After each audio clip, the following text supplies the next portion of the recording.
Divrei-hayamim bet, 2 Chronicles chapter 18. Yehoshaphat had wealth and honor in abundance, and by marriage he allied himself with Achav. After some years he went down to Achav in Shomron. Achav slaughtered sheep and oxen in abundance for him and the people with him, and persuaded him to go up with him to Ramoth-Gilead.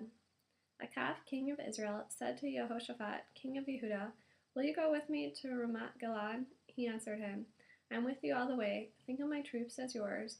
We will join you in this war." But Yehoshaphat said to the king of Israel, "First we should seek the word of Adonai." So the king of Israel assembled the prophets, 400 men. "Should we attack Ramoth-Gilead?" he asked them, "or should I hold off?"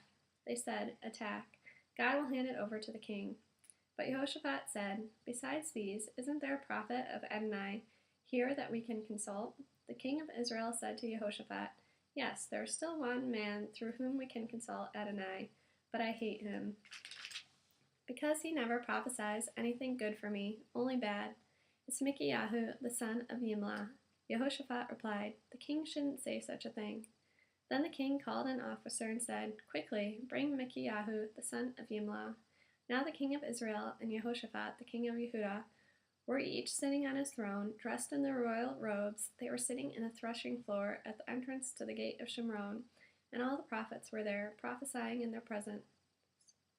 Zedekiah, the son of Kenanah, had made himself some horns out of iron and said, "This is what Adonai says, with these you will gore Aram until they are destroyed." All the prophets prophesied the same thing. "Go up and attack Ramoth-Gilead. You will succeed, because Adonai will hand it over to the king." The messenger who had gone to call Micaiah said to him, "Hear now, the prophets are all predicting success for the king. Please let your word be like one of theirs. Say something good." But Micaiah answered, "As Adonai lives, whatever my God says is what I will say." When he reached the king, and the king asked him, "Micaiah, should we go up and attack Ramoth-Gilead, or should we hold off?" He answered, "Go up, you will succeed. They will be handed over to you." The king said to him, "How many times do I have to warn you to tell me nothing but the truth in the name of Adonai?" Then he said, "I saw all Israel scattered over the hills like sheep without a shepherd. And Adonai said, 'These men have no leader. Let everyone go home in peace.'" The king of Israel said to Yehoshaphat, "Didn't I tell you that he wouldn't prophesy good things about me, but bad?" Micaiah continued, "Therefore, hear the word of Adonai. I saw Adonai sitting on his throne with the whole army of heaven, standing on his right and on his left. Adonai asked, 'Who will entice Achav, king of Israel, to go up to his death at Ramoth-Gilead?' One of them said, 'Do it this way,' and another, 'Do it that way.' Then a spirit stepped up, stood in front of Adonai, and said, 'I will entice him.' Adonai asked, 'How?'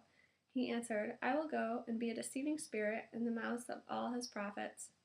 Adonai said, 'You will succeed in enticing him.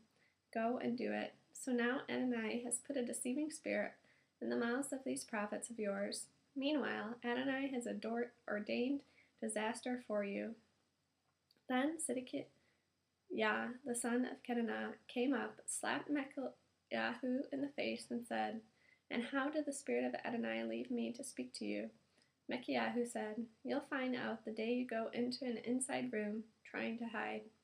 The king of Israel said, "Seize Micaiah and take him back to Amon, the governor of the city, and Joash, the king's son. Say the king says to put this man in prison and feed him only bread and water, and not much of that, until I come back in peace." Micaiah said, "If you return in peace at all, Adonai has not spoken through me."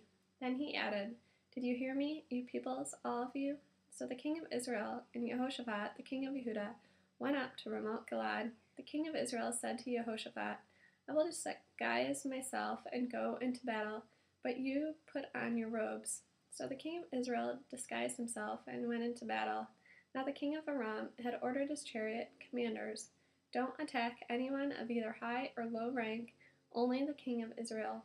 So when the chariot commanders saw Yehoshaphat, they said, "This is the king of Israel," and turned to attack him. But Yehoshaphat called out, and Adonai came to his aid. God moved them to leave him alone, so that when the chariot commanders saw that he wasn't the king of Israel, they stopped pursuing him. However, one soldier shot an arrow at random and struck the king of Israel between his lower armor and the breastplate. The king said to his chariot driver, "Turn the reins and take me out of the fighting. I'm collapsing from my wounds." But the fighting grew fiercer that day, and although the king of Israel propped himself upright in his chariot facing Aram until evening, around sunset he died.